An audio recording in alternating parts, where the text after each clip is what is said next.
Сега слушате? Да. Затоа Исус вели, пазете како слушате. Ние имаме една во земно време имаме една изрека, од едното му влегово, од другото му излегува. Ние зборуваме за послушност, не само да слушаме. Ало, се слушаме? Да, послушност. Се слушаме? Да. Ништо не се слуша. Аха, па има некој проблем тогаш, Дејан. Имате некој проблем со мобилниот, веројатно. Нешто не е во ред, мора да продолжиме, сега се прекинува проповедта. Па ќе видиме, ајде. 2 Коринтијаните, одиме 2 Коринтијаните, ќе исчитаме еден дел од 12 стих натаму, кога пристигна во Троада апостол Павле. Ние можеме да речеме кога пристигна во Тројаци овде. Видов како Господ пред мене отвара ново поле за работа. Видете, тој зборува за поле на кое треба да се работи. Зборува за лозје во кое треба да се работи. Не сме дојдени овде на одмор. Но нема душевен мир, сигурно нема да биде мирен Христов војник, бидејќи мојот драг пријател Тит може да биде било кој од нас кој има малку послаба вера или му се случува нешто, не се беше вратил од кај вас. Кои се тие вас, ќе видиме понатаму. Затоа се збогував со луѓето во Троада и заминав за Македонија, за таму да се сретнам со Тит. Видете, го имаме ние тој момент, добриот пастир кој е Исус оди за загубената овца додека не ја најде. Се разбира, еден момент тука недостасува, не по својата волја, тој беше постојано, континуирано воден од духот на Таткото Небесен, не постапуваше по свое. Но благодарни сме му на Бог, кој на чело со Исус Христос секогаш не води до победа. Ова запаметете го, без разлика што ни се случува, имам некоја слабост, ме мачи нешто, имам некој проблем, држете се за Исус, тој секогаш ве води до победа. Ги имаме тие стихови, по краткото страдање да не усоврши и да се собереме сите еден ден во Царството Божјо. И вели, ние сме како пријатен мирис што се шири, што ја шириме добрата вест за Исус Христос, оние што го прифаќаат. Значи мораш да го прифатиш, не само да го слушаш и да си одиш дома, да живееш по-старо, оние што го прифаќаат се спасуваат. Треба да го прифатиш тој, да го примениш, да те промени, да не останеш стариот човек, да не останеш на истото ниво по 30 години, а оние што го одбиваат, пропаѓаат, бидејќи рековме, материјалниот свет ќе мора да помине низ пропаѓање, низ огнено езеро, тоа е една друга приказна. Оние што го одбиваат Христос, значи тоа е смртна пресуда, а оние што го прифаќаат им носи живот вечен. Тешко е да му разбереш, да му објасниш на телесен човек кој е врзан за земјата, гради нешто, создава чувствени врски, спомени, предели, дека овде сме привремено. Тоа мора да го ставиме пред се, зашто нема да дојдеме до Исус. Привремено сме, горе имаме подобра, односно небесна татковина. Од луѓето кои доживеале клиничка смрт, прогледајте малку, прочитајте, никој не сака да се врати назад. Знаете, ние сме се фатиле за ова и не се пуштаме, како ние вечно да ќе живееме на земјата. Од земјата ќе помине камен на камен, не ќе остане, значи ви кажувам, имав една визија, се распаѓа целава земја како слагалки, луѓето врескаат, сакаме дома и одат дома во материјата. Му велат, ти си лош Бог. Ето, со денови бев потресен да го сватиш тој момент, дека овде сме привремено, како кога си во војска или одиш на одмор, торбата ти е спакувана, во аголот на собата ќе си ја собереш и ќе си заминеш. Тоа е целата суштина. И сега вели, кој е способен да извршува ваква служба? Има на повеќе места во Библијата, во Новиот Завет, дека на Исус му се разбегаа учениците, бидејќи тој му вела кој може тоа да го издржи. Петар му го вели тоа, а Исус вели, за Господ се е можно. Пазете, и на крај им вели на своите апостоли, да не сакате и вие да си заминете. Луѓето биле негови ученици, значи ученикот го напушта училиштето, што ќе биде со него? Ние мора да бидеме негови ученици.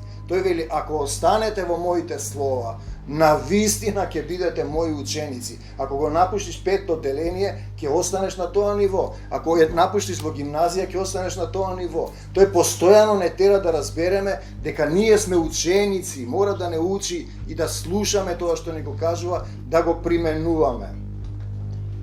Кој е способен да извршува ваква служба? Зошто, например, тие заминуваат и Петар му вели, ние немаме каде да одиме. Петар на 2 пати кажува некои работи кои го гледат дека духот слегува и му зборува, кога му вели, кој сум јас, ти си син на семокниот на живиот Бог, тоа ти го кажа духот на мојот татко, и овој пат му вели, немаме каде да одиме. Ти ни зборуваш за живот вечен. Луѓето немаат надеж, ќе остаре, се разболува, овка, зошто сум стар, зошто да умрам, сакаат да си го продолжат животот на земјата. Овде сме, значи, во едно училиште на љубовта, по извесен период, кога ќе ни прекине времето на милост на земјата, да го избереме Исус, поминуваме, се враќа телото во земја, духот со душата заминува кај оној што е дал. Значи, се што е на земјата е спасоносно, тоа е друга тема. Ние, вели, не сме трговци, такви многу се обидуваат да заработуваат пари со проповедувањето на Божјото Слово. И Сабајле ми спушта едно момче што беше кај нас, понуда за пријателство на Фејсбук. Неговата приказна е фасцинантна, ако земеме да ја размислиме. Тој беше кај нас и наеднаш со мајка му си замина, без поздрав, без ништо, нити сме се расправали, нити сме се карали. Како почна приказната? Се знаеме од една претходна заедница. По извесен период ние напуштивме, имаме сега служба, фала ти Господи Исусе Христе. Неговата мајка ми звони некаде околу полноќ од Германија. Јас не кревам, бидејќи претходно имавме случај. Момчето беше многу врзано за мене и манде, сакаше да пее со нас. Ми звони еднаш и мајка му вика, не му се јави на тихо, ние одиме во друга црква. И ми звони по една година или 5-6 месеци, не се јавувам, телесно реагирам, ми пуштила некоја фотографија и глас ми вели во духот, јави се и види што има таму. Гледам на фотографијата, ногата на детето сликана и демон во бело женска душа стои во собата кај што тој веројатно се сликал. Не знаете дека тој ја сликал, се јавувам на мајката, вели синот ми умира, одбива да јаде, му даваат инфузија, без разлика што му даваат инфузија, тој внатре во душата умира. Се јавила во заедницата кај што оделе, затоа што не платила десеток, не се молат за неа и звони кај нас. Веднаш се помолив, бидејќи тоа е како да кажам, во духот заповед. Детето се исцели, утре ден стана, продолжи да јаде и си заврши приказната. По еден период ги снема, почна да му прави слава Свети Стефан земна и отидоа во таа истата другата црква и Сабајле ми пушта порака за пријателство. Видете сега, јас не носам одлука дали да го одбијам или да му речам оди во таа црква ако одиш.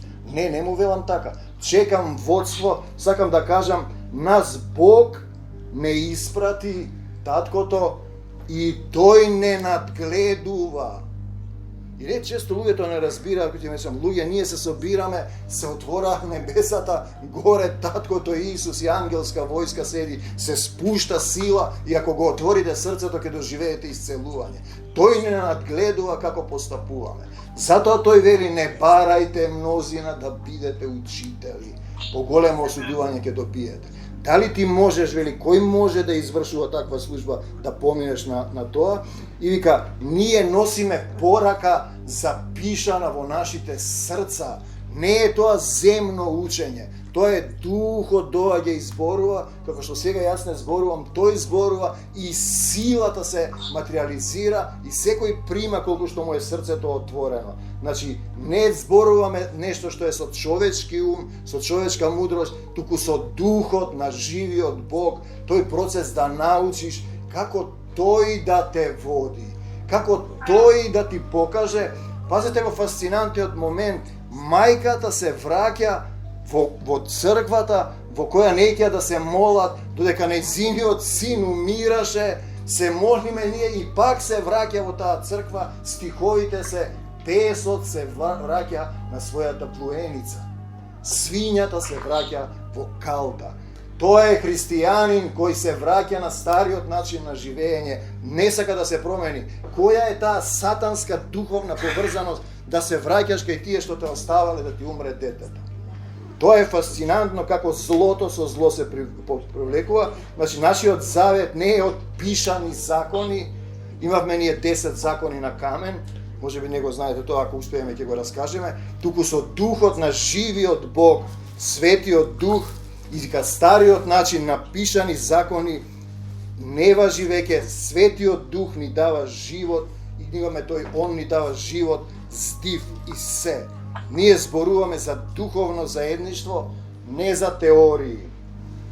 И сега он го кажува тој Мојсеев закон, значи преку Мојсеев посредник им даде 10 заповеди исклесани на камен, го носеа тој ковчег на заветот, кој ќе се допреше до него, умираше, го однесоа, го направија Соломоновиот храм и таму го ставија тој ковчег и цел свет што беше тогаш буден духовно одеше таму да се поклони. Денеска ние велиме, имаме дух, свети дух, величествен завет, завет во духот, како што вели, во срцата наши.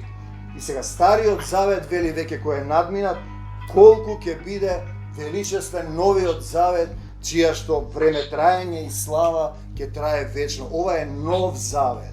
Нов завет, завет за да се вратиш назад кај таткото на небесата. Тоа е интересен момент.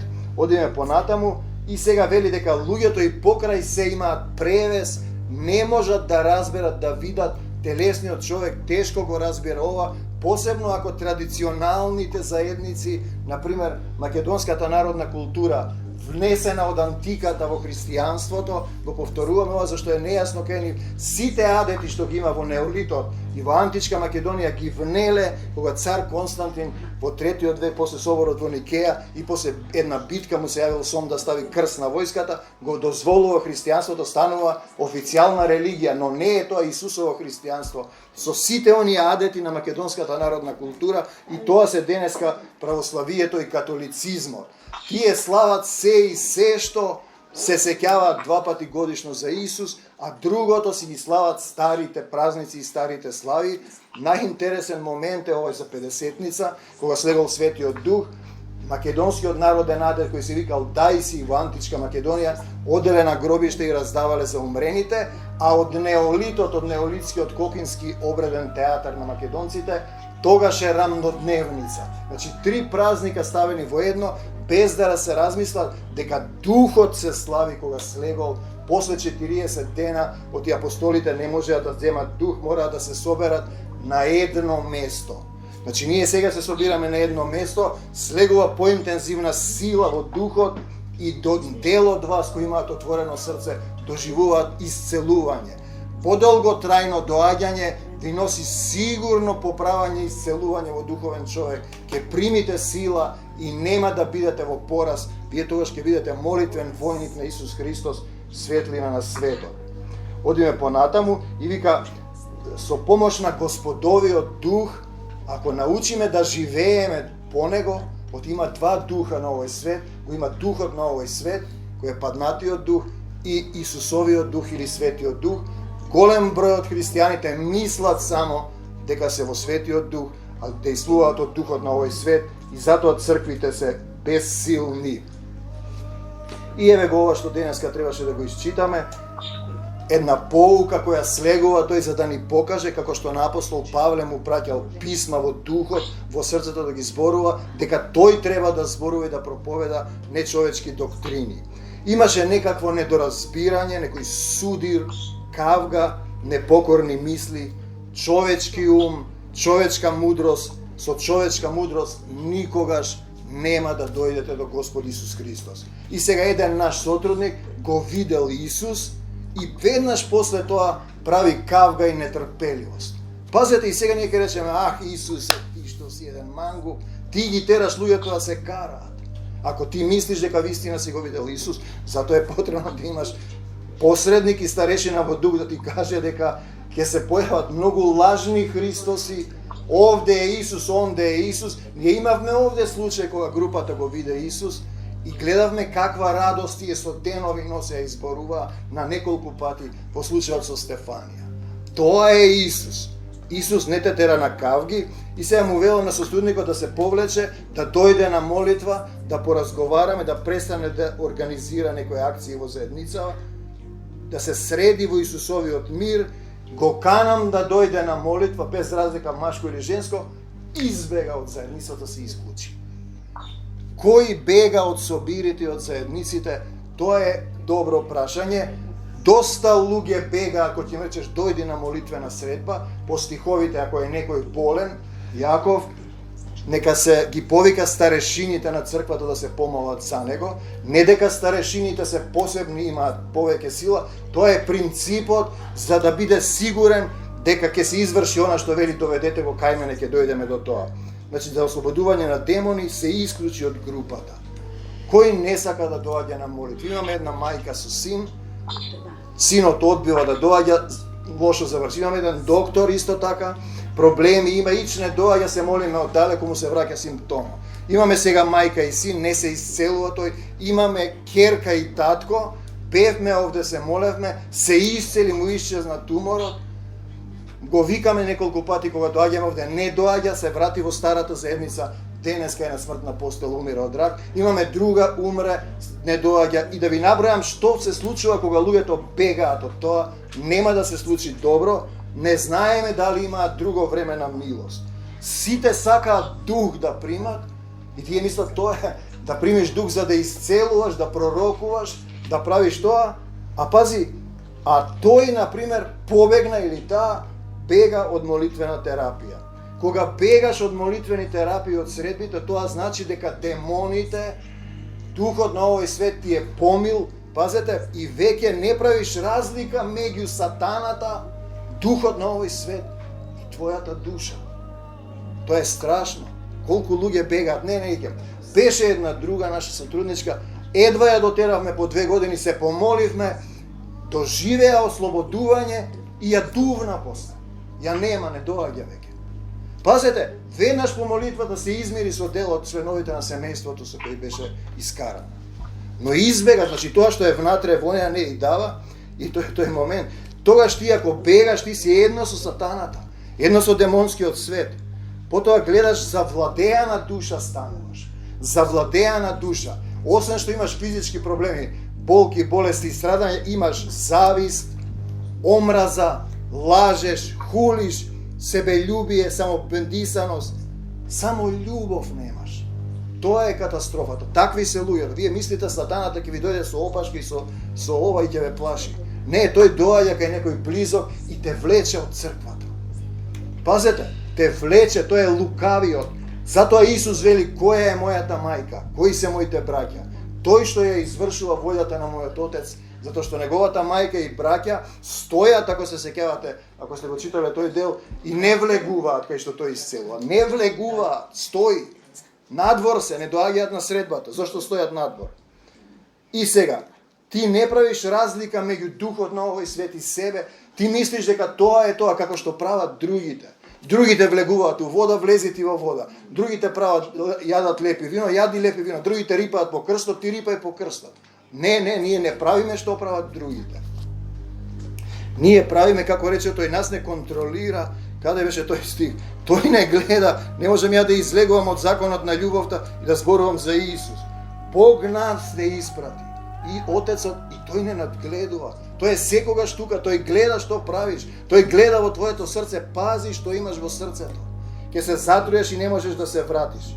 Каде стигнав? И сега ние доаѓаме до тој момент. Затоа, например, ти си врзан, ако не го разликуваш, тој не доаѓаш, телесно си врзан, имаш некој проблем, телесна немок, имаш душевна немок, не си способен да се... Значи, таа ни вели, внатре некој немир ми доаѓа, не можем да ги сакам луѓето. Се помоливме и побегна, после не доаѓа. Ние не можеме да ги врземе со сила да ги правиме. И сега зборува овој суд. Овој суд што го збориме е тој, зашто светлината дојде на светот.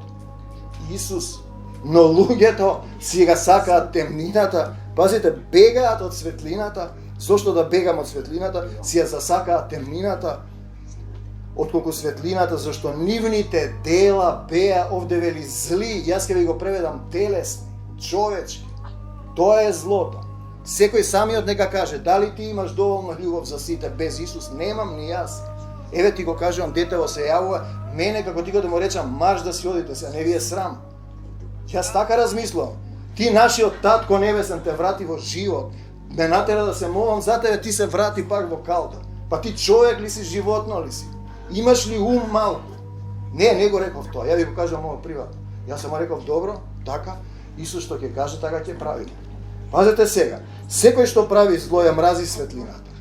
Си правиш тоа што ти сакаш. Кој не прави добро, ако не правиш добро, злото е пред вратата, не одиш кон светлината, не одиш на терапии, не одиш на средби, бегаш, и сега ти го гледаш Исус и правиш кавга. Пак се враќам, Исус, што е еден расипан. Замисли, он прави кавги.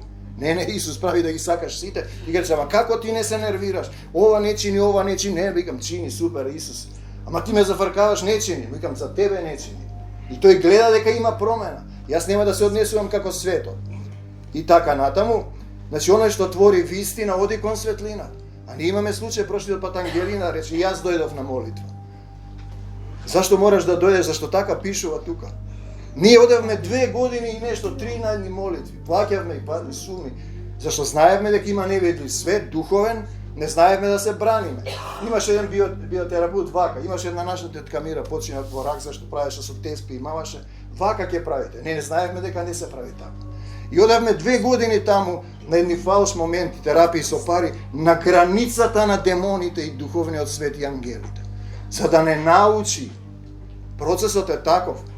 И сега, одиме понатаму, зошто сотрудник би се плашел да доаѓа на средби, да се молиш за него, ти одиш на физички доктор, те имаш рак, ќе ти го извади, се разбира Христов војник нега да биде болен никогаш, и ќе го отстрани тоа што е, како да речеме, последица на твојот проблем.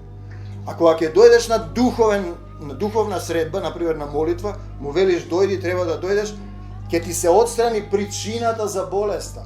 И ти ќе доживееш свет целив и така натаму. Одиме понатаму кај дојдовме, сите што бегаат од молитва се завладеани од демонскиот свет. Не доаѓа на средби. Не, сега ќе одам ваму, сега ќе одам таму, па час доаѓаш, час не доаѓаш, ти живееш во светот, а ова ти е како некој берберски, фризерски салон, риболовно друштво, габарско друштво, или не знам како да го наречеш, си доаѓаш кога сакаш и си одиш кога сакаш. Па тоа е непочитување. Ти проаѓа времето на милост, утре ќе немаш време. Нема да ти испрати милост некој, нема да ти прати посредник да се моли, ќе те заминеш и нема да завршиш добро. И сега одиме понатаму. Сите што бегаат се зафатени, физички си фатен, имаш болки во телото за да не грешиш повеќе и си под влијание на духот на овој свет и одеднаш што е тој дух на овој свет, одеднаш тој ќе порасне и тој почнува да кажува како да се прави, што да се прави, заобиколува старешини, потучува, исцелува, хули, лаже, озборува, прави конфликти. И ако не му свикаш, тој ќе ја завладее заедницата. Знаете, тој е целиот проблем. И сега доаѓаме да се молиш заедно со таков човек.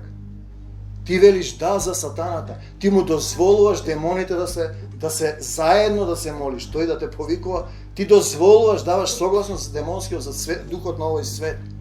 Да се молиш за него е едно, да се исцели. Да се молиш заедно со него е друго. Ние имавме случај, дојде еден, веројатно од масонски организации, на една наша средба кај Вера. Го донесуваме прерипа, немаше време и знае дека има конфликт. Кога тој влезе, ние бевме почнати, значи од една земја преку океанот, дојде и почна да се тресе вака. Силата беше јака, бидејќи се даде заповед, се што ќе дојде демонско да не може да издржи.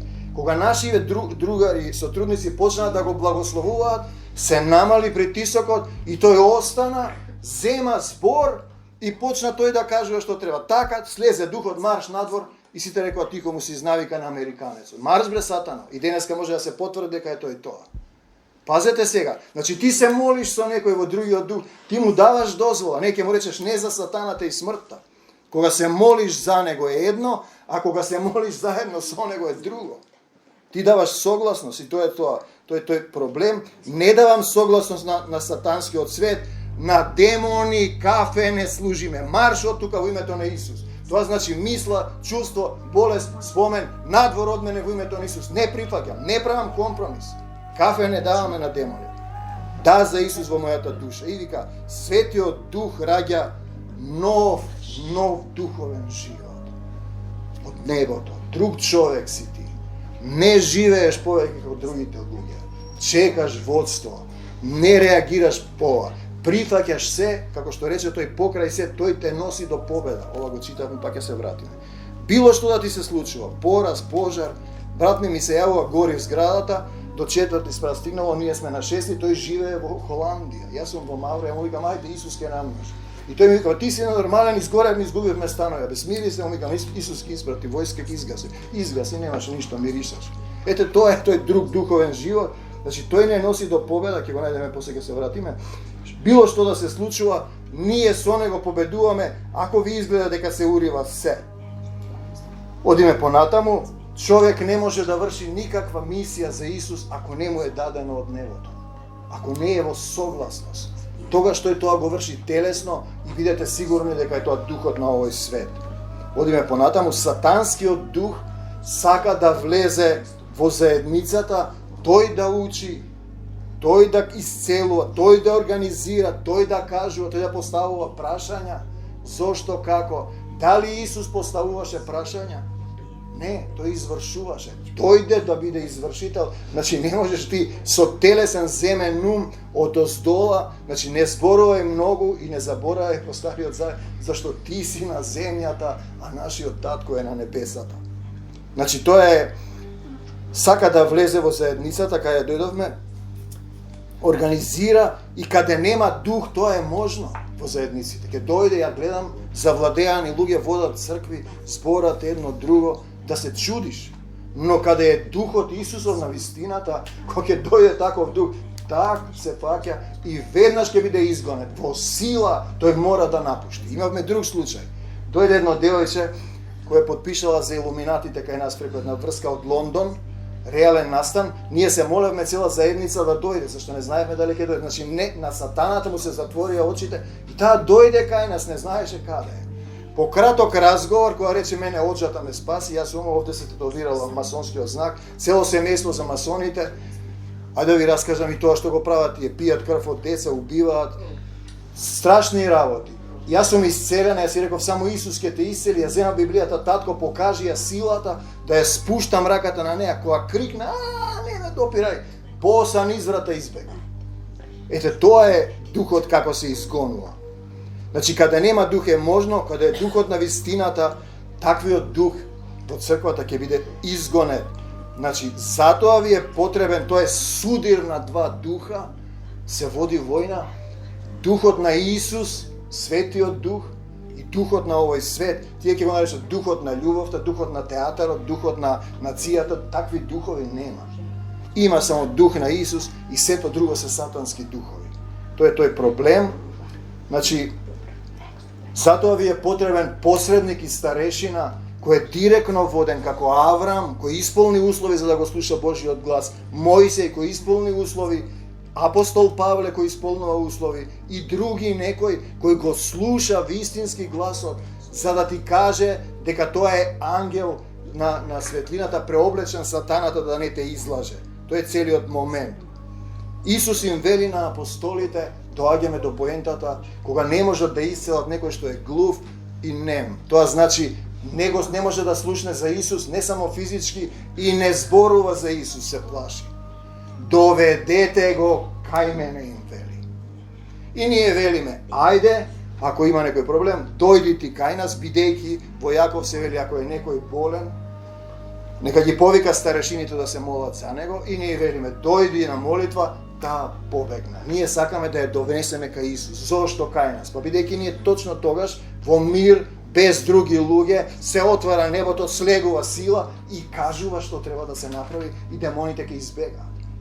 Не дека ние имаме повеќе сила, не исцелуваме, ние духот на нашиот татко, значи дојка доведете го кај мене, а ние тотму тоа сакаме да го направиме, да го донесеме човекот, но најчесто од нив не сакаат, син завладеа, но викаме донеси го, не иќе.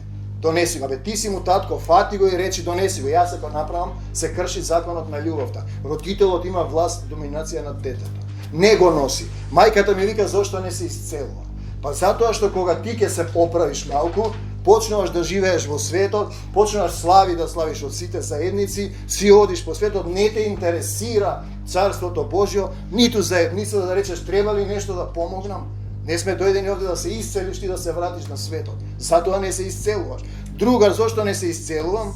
Таа доаѓаше на терапија, ама не е исполнет услов. Зашто еднаш кога збесна, кога дозна нешто, тргна да ја убива све крвата. Па не можеш непростено да се исцелиш. Затоа те држи да не гледаш Таткото Небесено, ти знае ќе направиш поголема белја, па уште кој знае колку генерации ќе се расправа. Значи ние сакаме да ја донесеме, ама тој или таа не сака. Ете, тоа се тие две коти каде појдовме. Исус вели, дојдете при мене, тој самиот не знае каде да дојде и не може, а потоа вели, доведете го кај мене, затоа што луѓето ја засакаа темнината, стариот човек, духот на овој свет и повеќе од светлината, и затоа што нивните дела се посебни, односно телесни, односно тие сакаат сами да решаваат, сами да бидат владетели. Добрата вест е што Бог нагледа и надгледува, и се не може да го најдам кај беше тоа. Значи, ние секогаш победуваме. Христос секогаш не води по победа. Без разлика што овде можеби треба да оставиш нешто што те влече назад. Најчесто тоа може да биде близок роднина, член на семејство. Секој самиот треба да донесе одлука. Кога Исус го прашуваат за еден спор таму за имот, тој вели, не дојдов за тоа на овој свет, секој треба да донесе одлука. Значи, дојдете при мене сите, едниот повик, а другиот е да го донесеш пред него. Затоа се тие духовни молитвени средби, каде ти духовно можеш да се исцелиш еднаш за секогаш, ако ги порамниш односите со Таткото Небесен. Нема тука лага и лицемерие. Малку ќе дојдам тука, па си одам во светот, кога ти на некој твој близок му е тешко, ќе дојде, па ќе се помолиме, па ќе си се вратиш. Тоа е непостојаност. Како што реков, може ли мајката да се врати во црква, каде го оставија нејзиниот син да почине, да го заборави тоа? Јас мислам дека повеќе за нив, а прости ми татко ако грешам, нема милост. Таа лекција веќе кога не си ја научил, ти се враќаш повторно во устата на лавот, на сатаната кој сака некого да проголта. Ти благодариме, Господе Исусе Христе, што прилепе Твој град, ова е Твој дом, ние го креваме знамето Твое на победата. Ти секогаш не водиш до победа. Ние победуваме со Твојата љубов, со Твојата сила, во Твојата волја и во Твојата вечна љубов, претопени, исцелени и возобновени. Слава Ти, Господе Исусе Христе. Слава Ти, Исусе. Ке испееме на песна и те молиме да слезе сила, да ни покажеш за исцелување на секој еден од нас, да не водиш. Те сакаме, Господе Исусе Христе. Амин. Ајде, Манда.